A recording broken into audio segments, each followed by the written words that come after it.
بسم اللہ الرحمن الرحیم۔ السلام علیکم ناظرین۔ آج کی ہماری ویڈیو کا موضوع ہے کہ جو لوگ بالوں میں تیل نہیں لگاتے، نبی کریم صلی اللہ علیہ وآلہ وسلم کا یہ فرمان ضرور سن لیں۔ وہ کیا فرمان ہے اس کے بارے میں ہم آپ کو تفصیل سے بتاتے ہیں۔ تو ویڈیو شروع کرنے سے پہلے میری آپ سے ریکویسٹ ہے کہ اگر آپ میرے چینل دینی مثال پر نئے ہیں تو اس چینل کو سبسکرائب کریں اور ساتھ بیل آئیکن کا بٹن بھی پریس کر دیں تاکہ ایسی اسلامی اور معلوماتی ویڈیو آپ کو بار وقت مل سکے۔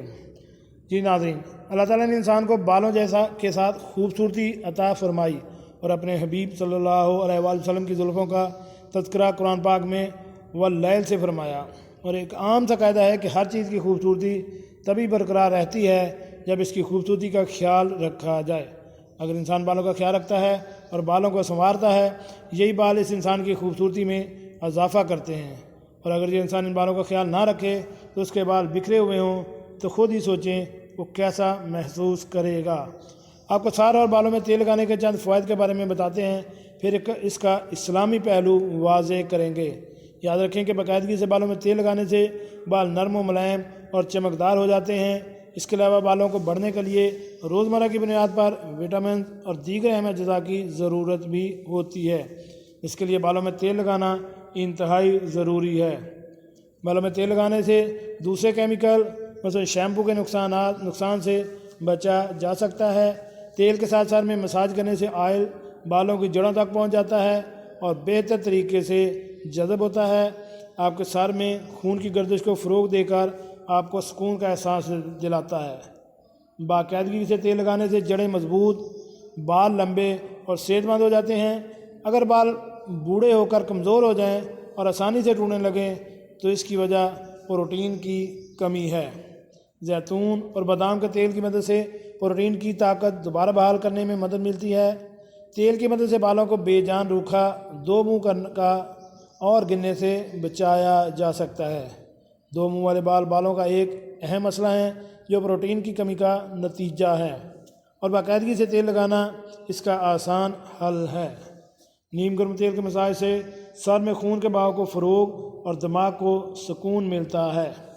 ہمارا دماغ ہماری تمام سرگرمیوں کو کنٹرول کرنے کا اہم مرکز ہے۔ تیل کی مالش کی مدد سے دماغ کی رگوں اور اعصاب کو سکون پہنچتا ہے۔ سر میں باقاعدگی سے تیل کے مساج سے آنکھوں کی روشنی میں اضافہ ہوتا ہے۔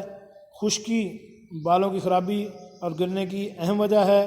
خشکی کے بعد ہونے والی جلن اور خارش بالوں کے حجم کو خراب کرنے کا سبب بنتی ہے۔ تیل کی مناسب مقدار کے مساج سے خشکی کے اس مسئلہ سے نجات پائی جا سکتی ہے۔ شمائل ترمذی حضرت انس رضی اللہ تعالیٰ عنہ سے روایت ہے کہ حضور اقدس صلی اللہ علیہ وآلہ وسلم اپنے سر مبارک پر اکثر تیل کا استعمال فرماتے تھے اور داڑھی مبارک میں اکثر کنگھی کیا کرتے تھے، اور سر مبارک پر ایک کپڑا ڈال لیا کرتے تھے جو تیل کے کثرت استعمال سے ایسا ہوتا تھا جیسے تیل فروش کا کپڑا ہوتا ہے۔ علماء کرام اس حدیث کی تشریح میں فرماتے ہیں کہ نبی کریم صلی اللہ علیہ وآلہ وسلم بالوں پر اکثر اس لیے کپڑا رکھتے تھے تاکہ آپ صلی اللہ علیہ وآلہ وسلم کا امامہ تیل کی وجہ سے خراب نہ ہو جائے، تو وہ کپڑا تیل لگ کر ایسا نظر آتا تھا جیسے تیل فروشوں کے پاس ہوتا ہے۔ اس حدیث مبارکہ میں ہمیں یہ بھی نظر آتا ہے کہ سر میں تیل لگانا نبی کریم صلی اللہ علیہ وآلہ وسلم کو کتنا زیادہ پسند تھا، جس سے آج کی نوجوان نسل بہت زیادہ دور نظر آتی ہے۔ جی ناظرین، کیسی لگی آج کی اسلامی معلوماتی ویڈیو؟ امید ہے آپ کو پسند آئی ہوگی۔ ملتے ہیں ایک نئی ویڈیو کے ساتھ۔ السلام علیکم۔